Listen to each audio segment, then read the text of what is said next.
Welcome to our Free Speech Zone, where we do a deep dive into trauma and reintegration. This is Combat Citizen.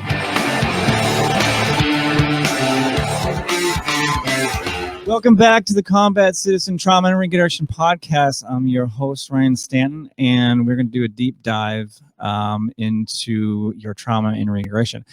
So this episode, I thought I'd do something different. I was actually listening to my own episode the other day, and as uncomfortable it was to listen to my own story, I thought it would be kind of cool to kind of go over, I don't know, a couple subjects, things like that I found through my own experiences, therapy, communication with family, things like that I thought would be kind of prudent to talk about. So I guess to start out with, I was kind of trying to think of a good subject, something that a lot of vets deal with, especially with their day-to-day life. Something that I deal with on a day-to-day basis is communication with family. I'm not always the best communicator in life, and it's kind of evident when I kind of drop off the radar with people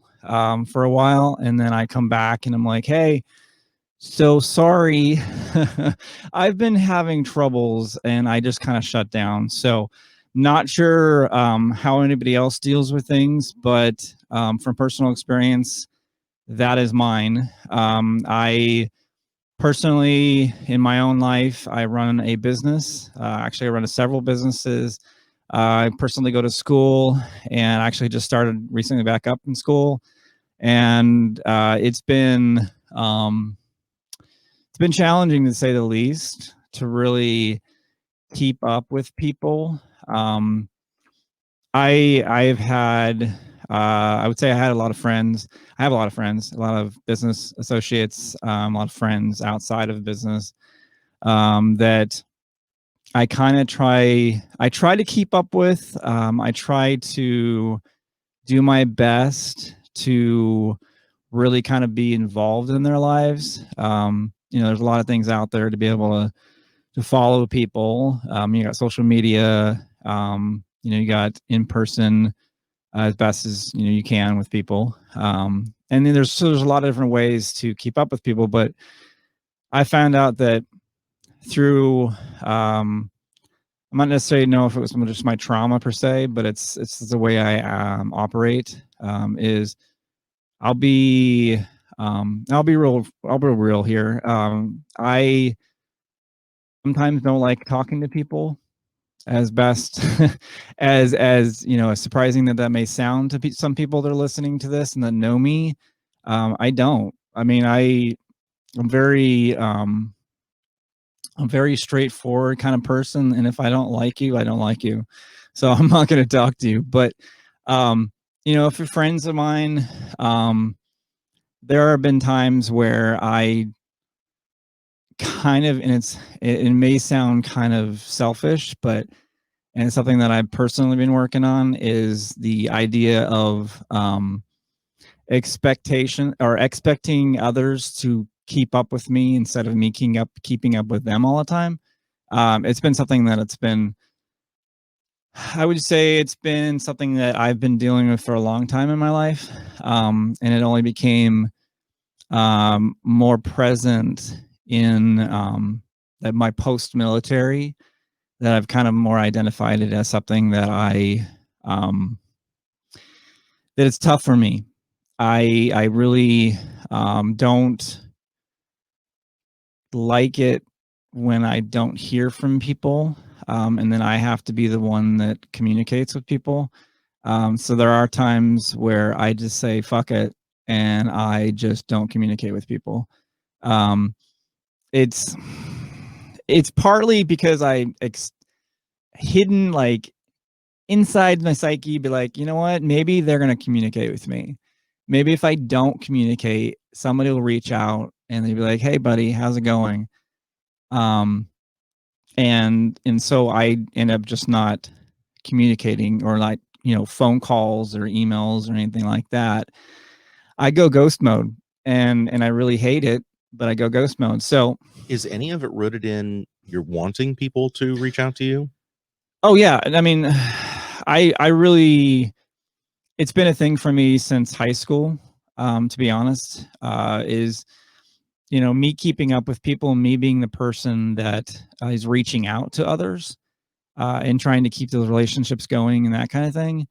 To where after a while, I just kind of get bored, and I'm like, well, you know what? I'm just gonna not talk, not reach out, and see what happens. And it's I guess there's a lot of different schools of thought on this, that you don't necessarily need to give a fuck about others, or you should give a fuck about others, or you should communicate with people, or you should not communicate with people. I mean, there's probably a lot of different ways that people think about this. I mean, I even had conversations with my wife, and it usually leads into that my expectations are too large, I guess. I mean, I deal with expectation issues of, expecting something to happen and it doesn't happen. So it kind of goes with the whole communication thing is I expect people to give a fuck, right? Or to be like, oh, hey, I haven't heard from Ryan for a couple of weeks. Why don't I just reach out to him? And then it doesn't happen. I mean, people have lives, and I've had to realize that. So, maybe they don't reach out because they are busy themselves, and there's no rhyme or reason. It's not like they're sitting there, and I've had this is stuff that I've had to think about as well is, they're not necessarily sitting there and being vindictive. They're like, you know what? That guy is on my list, but I'm going to cross him off because I don't want to communicate with him. Like I'm just going to, so there's none of that. I don't believe that. But it has been a thought that's come through my head. So I guess what other reason why I'm bringing this up is because I'm sure there's a lot of those of us vets or anybody really that's listening to the podcast that may have, I would say, issues with communication and just kind of stop talking to people for a while and then pop back up and they're like, hey, I'm here, and I do that regularly. But it's nothing against anybody. It really isn't. It's just, like I was telling somebody yesterday, I kind of go into dark mode, really. I don't want to be overwhelmed. I'm dealing with a lot of things currently, building your business, dealing with a lot of things that are going out there, clients needing, work done, and you're trying to get everything managed throughout the week. And then, of course, I going personally, and I'll say it, I'm personally going to therapy. I'm working stuff out, trying to be a better human being, better out there in the public and really any situation. And then, of course, I got the podcast, and then I also have school. So there's a lot of things. And I told a friend yesterday that I was like, I just go into dark mode. Like I really do. I did that for several weeks. There's some people that I keep up with and some people I don't. And it just overall, it's just something that happens, and that I don't necessarily know if anybody else does. So if you are listening to this and that is something that happens, just know that you're not alone. It is something that happens. At least I know to me. So, if there is a story or if there's anything that you would love to be able to speak about, hey, I would love to talk to you. So, I mean, we've got plenty of mediums out there that you can reach us, reach me, reach the podcast. Because, I find out through my own therapy and through the communication with other people that talking about what's going on in your head, and it's pretty beneficial. Even if you need a rant. And I found out from my own experience ranting with people. I'll call up somebody or I'll text somebody. I'll be like, hey, you know what? I just need a rant for, I need a bitch, or I need to whatever word that comes to mind when I communicate with these people. that I just need to say this. I need to say a bunch of words, and then sometimes it's garbage, sometimes it's shit that really, you got this darkness in your head and you need to get shit out, right?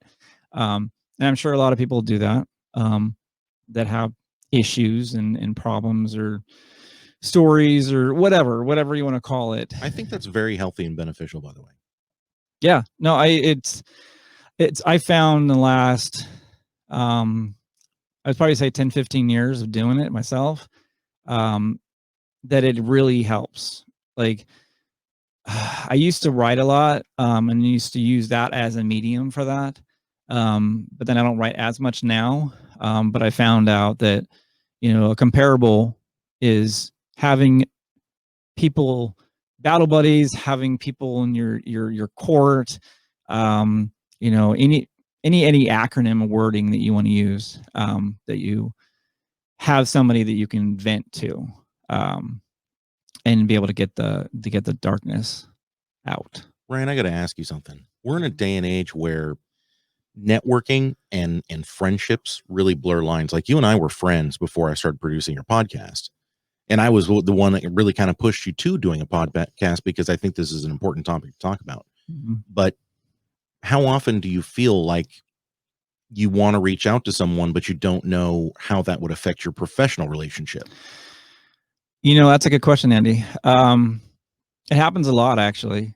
There's a lot of times where, you think of the perception, you think of the packaging that somebody sees that, you've created in your life, or how you're perceived by somebody else. And then to be like, hey, you know what? I have a problem. Can we talk about it? And, I have friends like that right now. They're business friends. They're not friends, Mm-hmm. and then you're like, well, can I reach out to them? If I say something, are they going to look at me and my business differently? Because I used to have it. I mean, I'm sorry, I still have it, where I, I ghost clients. Like, that's something that I'm like legitimately working on right now. Is, I have two different clients. I have, the ones that contact me, don't know anything about me, and they get a quote, they get it, I go and do the work, right? And then you get the friend business owners, or anybody that knows me already, ask for something, and there's times where I literally ghost them for like a week. Like, my whole idea for my business has always been, make sure that the client knows that you care about them, right? And you're always going to get in communication and that kind of thing, right? But something happens with the friend client, the friend business owners, I'll ghost them for a while. I don't know why. It's weird. But going back to the original question, is like, it's really difficult sometimes, having friends and business owners, because I don't always know how to communicate and also say, hey, you know what, I'm having an issue. Like, how am I supposed to relate? How am I supposed to have a conversation with somebody and be like, you know what, I'm having problems communicating with somebody, or whatever comes up to mind. It's so funny because I'm thinking back to a couple of times when you've had recording sessions and then it didn't materialize. People had stuff that happened, couldn't come on, whatever. And we just grab a couple of beers and go out on the patio. Yeah. Well, that was actually pretty nice. Yeah. Yeah. It's interesting you mentioned that, is like, I was thinking about some of the times that happens. I've had times where, I've had people that I'm legitimately going to get on the podcast, and communication with them, and I literally ghost people, and it sucks. Like admitting it. Admitting it is tough because it's an issue with me. It goes back to the communication. It goes back to the idea um that I don't like talking to people sometimes. And so my thing is, and one of the things that I'm dealing with in therapy personally is the idea that I'm afraid of new people. That's one of the things that I deal with, like afraid of going in new stores. It's even worse now. Don't go into I don't go into stores right now. So just to say that. But it is the idea of being afraid of new people. And it even goes with people that I've been, getting to know on LinkedIn, or people that are being referred to me to be, yeah, I'd be a good person to be on the podcast. And then I set up a time to talk to them, and it doesn't happen because I'm like, I have this thing where I run conversations through my head of like, okay, so what is a person going to say? How are they going to react to this phrase, this word, or whatever? And then it freezes. Like my mind freezes, and I'm like, well, shit. And then I don't communicate. And then there's times where I'll come back and be like, you know what? I'm so very sorry, but I was busy. Like, it's really tough because I don't want to be like, yeah, I'm talking to other vets. This is interesting. I'm talking to other vets about getting them on the podcast, and then I ghost them. And then I come back at them like, so I'm very sorry about this. But I don't know personally. I, step back from the conversation. Personally, I don't know how effectively to tell somebody, hey, this is my issue. Like, this is legitimately in my issue is fear of people. And so communication with new people is tough. So like when I do have that and I have ghosted somebody and I come back at them, it's tough for me to even think of what the words are going to be. Like even if it's an email, like, okay, I'm going to think of something like, I've gotten busy. I apologize. But then in the back of my mind, I'm thinking, you know what? In this day and age, it's really fucking stupid to say that I was busy and I couldn't communicate because we've got all these mediums. We've got Twitter, we've got Facebook, we've got email, we've got, LinkedIn, we've got, Instagram, all these other ways, phone calls, text messages, all these ways. You're reminding me that I have emails to send today. Crap. I do too. I got bids to put out, but I've come to realize that to me is it's very frustrating, to say the least. And it's like my head gets stuck. But then I'm like, well, if I apologize to somebody, what are they going to say? It's not like they can kill me. I mean, they're going to say, hey, you know what? Totally okay. Let's work on it. Or, you know what? I don't want to worry about this. Like, this is not something that I want to deal with. So it's not realistically, if somebody's dealing with the same thing that I'm dealing with, you got to look at it. And I'm trying to look at it in a good positive frame, is that if this is something that you legitimately work through, the aftermath of the conversation is there's nothing bad going to happen to you. Like, I was listening to something the other day, is that if you're afraid of something, legitimately, you're not going to die. Like, if you're afraid of public speaking, you're not going to die. Like, you're not, you're just going to go out on the stage, you're going to speak, you may fuck up. I mean, okay. It's a possibility. You may say the wrong things, you may do the wrong things, you may, but at the end of the day, you're not going to die. Like, that was something that I took away from something. But like, I'm legitimately scared sometimes of communication with people that I've ghosted. And anyway, but they come back and they're like, no, it's fine. But what is that? So I'm curious, and I'll just kind of think about it, is something that is kind of mulling through my brain is, yes, okay, I do apologize to people. Yes, they do say, it's okay, don't worry about it. What is the motivation behind it's okay. Like, they know I'm a vet. So I'm going to go with this for a second. They know I'm a vet. They know I've dealt with shit in my life. So are they looking at it in the context of, okay, I know he's dealt with stuff. So for him to, you know, to not be, to say, hey, you know, there's been some things going on. And then he finally gets back to me and it's totally okay. That's legitimately the reason I'm totally okay with that. You know, is that something legitimately that people are thinking, you know? But I feel bad. Like, I literally feel bad for not, you know, communicating with somebody, but I get stuck.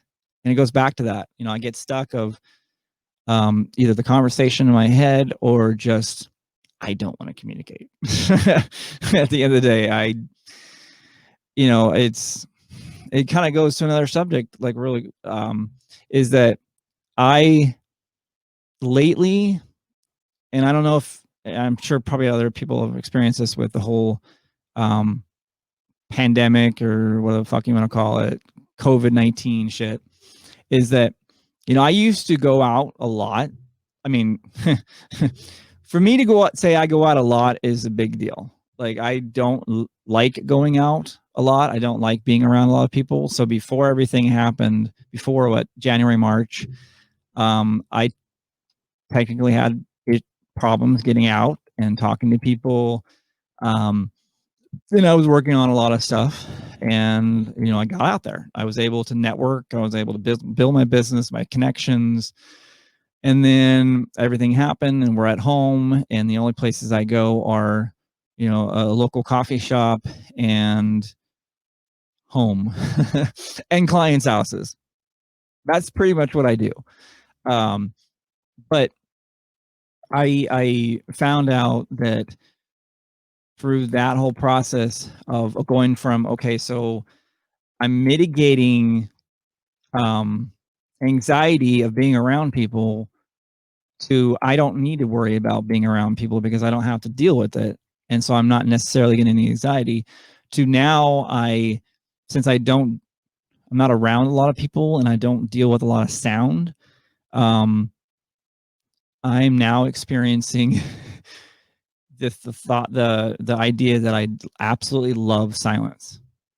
Like, silence for me is just, it's so intoxicating. Like, it's the weirdest word. I mean, I don't know what other word to use right now, but it's intoxicating because I find myself at home and I'm not using, you know, I'm not listening to music.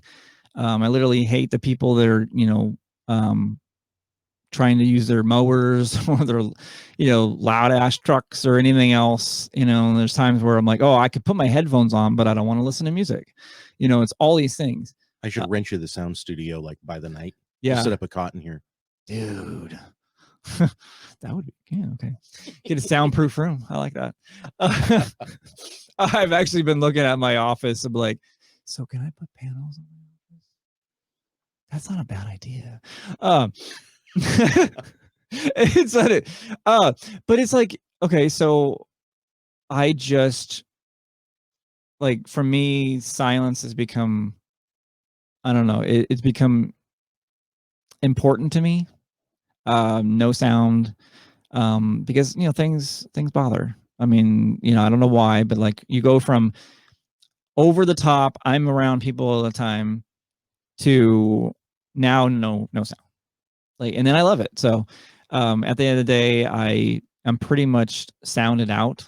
And there have been times with my wife that I've had to have conversations, and this is tough to admit as well, is to be like, hey baby, can you not talk right now? Like, it's it's the worst thing. It really is. Cause I'm like, my wife is the type of person that loves talking. Like, she had, like, she was, you know, she grew up in a you know, 9 sibling family. So, you know, she was the oldest. She's the oldest daughter, so she's the one that was you know, taking care of everybody. She still does that.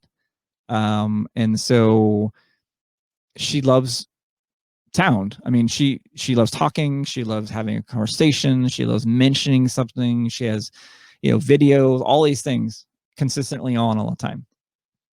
And for me, I'm like, as this last 3-4 months has been, it's been, hey, you know what? I have become so like loving the idea of no sound.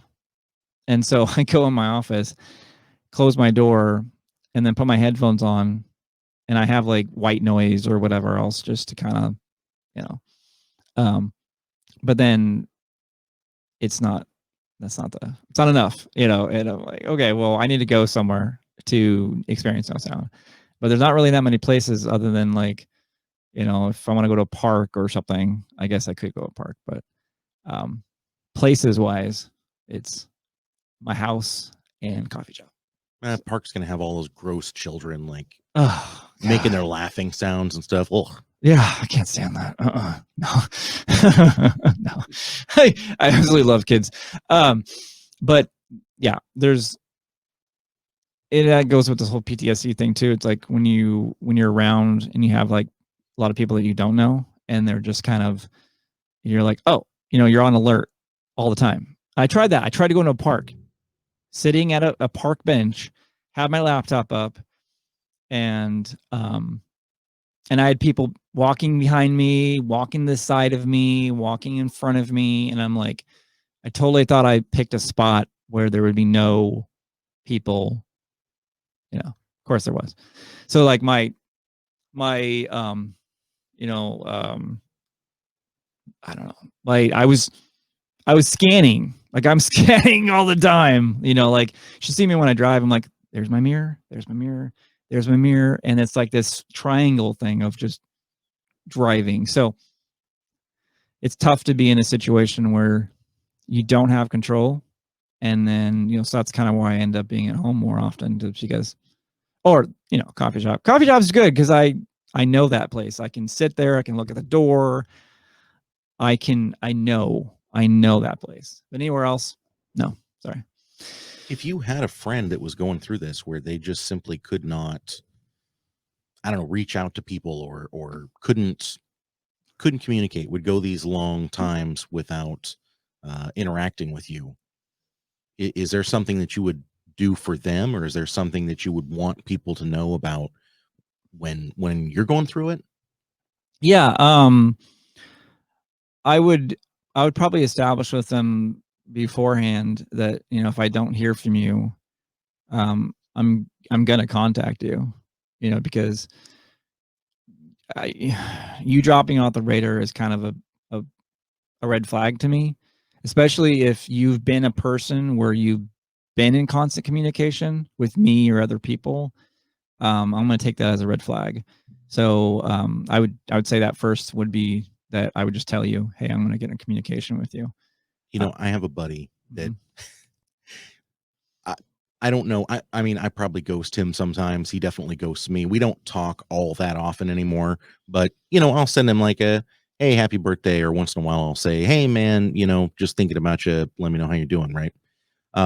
So I reached out to him here maybe a week ago and I said, hey, been a while. You want to go grab a beer? And he was like, yeah, heck yeah, let's do it. And I said, well, you know, there's some great breweries around me. Why don't you make your way down, check out the studio, have fun? He goes, ooh, you know what? I actually lost my license.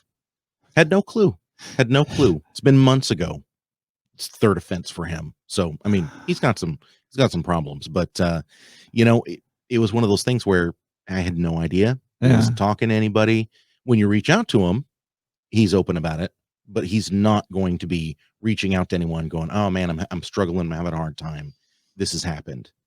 You know, it's I hear that a lot. That's more that's a it's more often than not, um, that we don't, we'll reach out to people, or, you know, if we have issues and we don't reach out. Um, and so it becomes that where you're stuck in it. It seems like it's like the only phrase I can think about right now is being stuck in your head, you know. And I personally get that a lot, and I'm sure probably a lot of people do, is getting stuck in your head and then not knowing how to reach out to other people. Um, and then you don't know how to get better because you're so going back to like when I got out of the military, I didn't reach out to anybody. I mean, other than family, because I didn't communicate with other vets. I didn't reach out to organizations because I just, I was done. Like I was done with the military.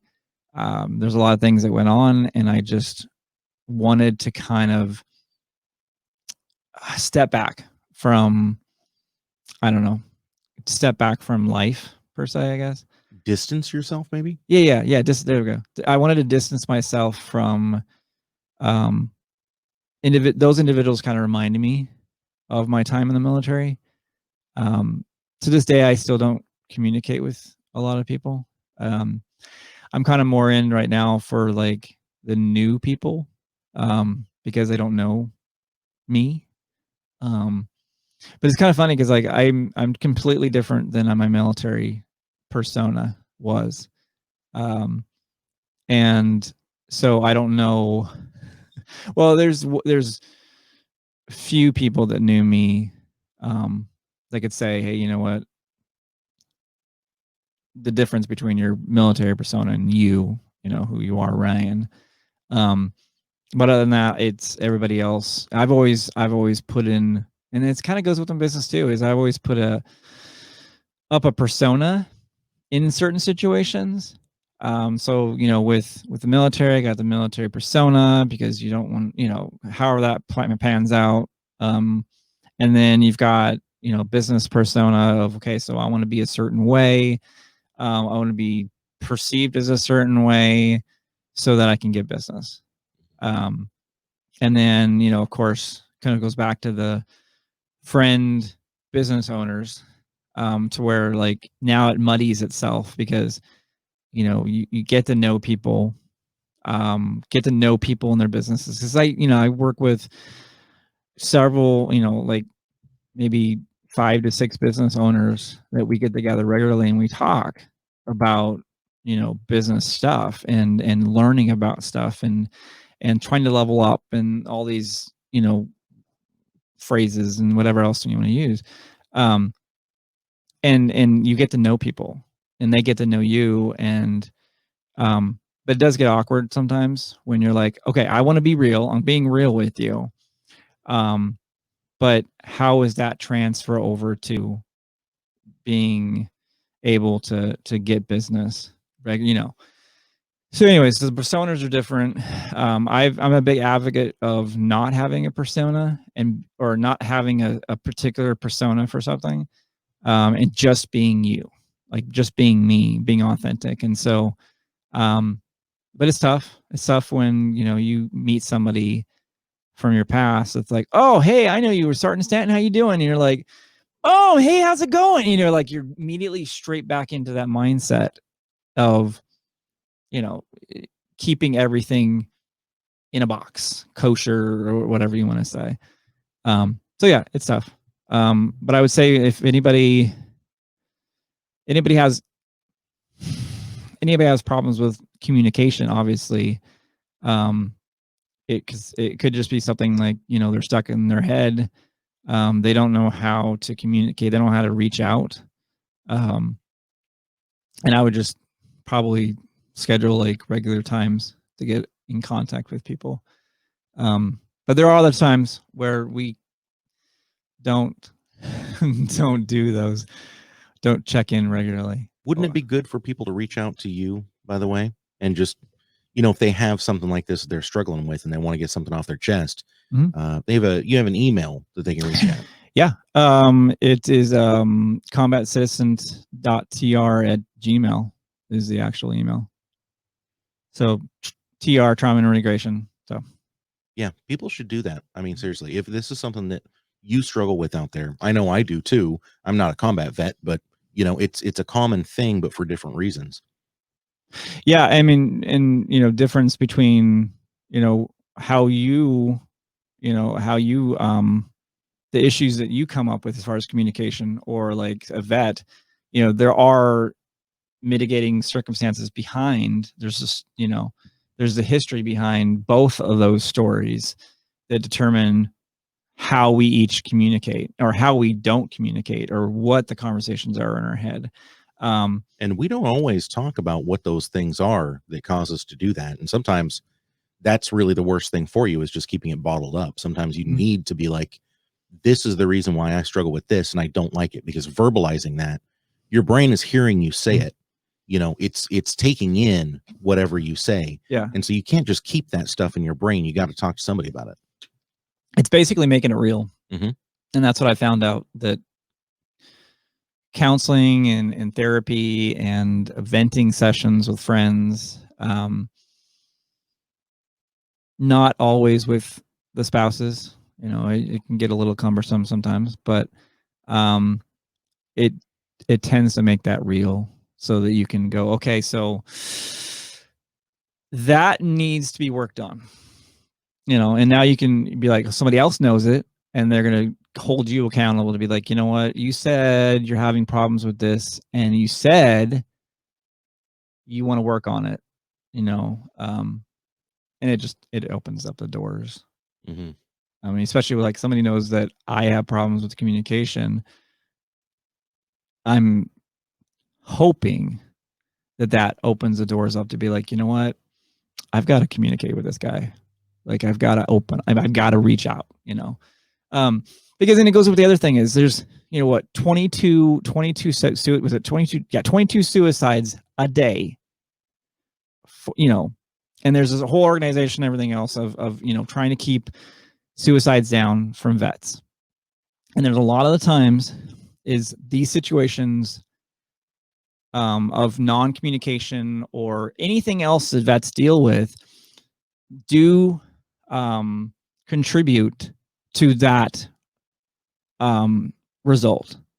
It's unfortunate. Like when somebody doesn't know how to communicate with somebody and they're stuck in their head and they're sitting in their house, they're like, you know what? I don't know how to do this. I don't know how to move forward. Okay, I'm done. You know, there's that gun, there's that knife, there's that whatever. There's something that's going to allow me to get out of this world. So it's like, you know what? Communicate. Like literally, if you're listening to this, communicate. Reach out to me. I don't care.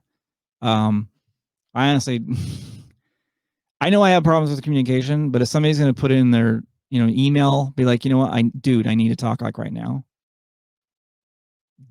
Just do it. Just reach out. You know, it's something that's a big problem for a lot of us. And I'm sure there's a lot of other things. There's a lot of things that contribute to those 22 suicides as well. That's why this show is so important, by the way. Yeah, and I'm glad, Andy, that you, you know, they're a friend of mine that pushed me to get into this, because I believe, you know, it's really needed. People really need to shine a light on the veteran and the things that are going on in our heads. The situation. Yeah. You know, I have something I should thank you for, and it's that battle box that you gave me. Yeah. This thing is pretty killer, man. You like it? I do. It keeps everything nice and tight, and it's well insulated. I could drop that thing in a puddle. Hopefully I don't. But, you know, did you know that my phone fits in it? Dude, really? Yeah, it's amazing. Okay, guys, use number 500. I'm okay. Use number 500 for everybody that's listening right now, and I'll probably show the battle box on the video. We'll just do this. This can carry Andy's phone. Granted, I'm low tech. I understand that. People are going to look at it and go, well, I carry around a tablet. Sorry, I don't. Well, if you want to stuff your tablet into this, I would love to make a video of that if you can try. But it's good to know that a phone, you're valuable. See, that's what I said all the time. You know, it's your valuables. It could be your essential oils. It could be your nail polish. It could be, well, smaller nail polish bottle, but it could be your phone. It could also easily be some Band-Aids, matches, fire starter, anything that you need to keep safe from getting crushed or falling into water and getting wet. Yeah. I mean, this is not just for breakables either. I put this in my back pocket at all time, like for the most part, all times. And it right now it's carrying my essential oils, but I like the idea. If you have something else that you want to carry, then it's in this. If you have this on the countertop and you have whatever you have in there, matches, or you have Band-Aids or first aid kit or whatever, the mini first aid kit, it's in here. You take this. Maybe a spare mask. Spare mask, people. That's a great idea. Okay. Ryan, where can they find it? So it's on battlebox.co. So CO, no M, just CO.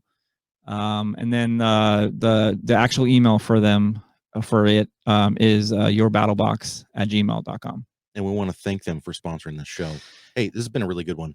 Yeah. This is something that I really think is super important. So I think we're going to work on doing more of this. So thank you everybody for joining and watching and listening. So, and don't forget to subscribe and share this thing out. Yeah, because if you can subscribe or send it out to somebody that actually needs to hear it, that's what we're here about. So thank you, everybody. It's been a pleasure, and just make sure to like and share and subscribe.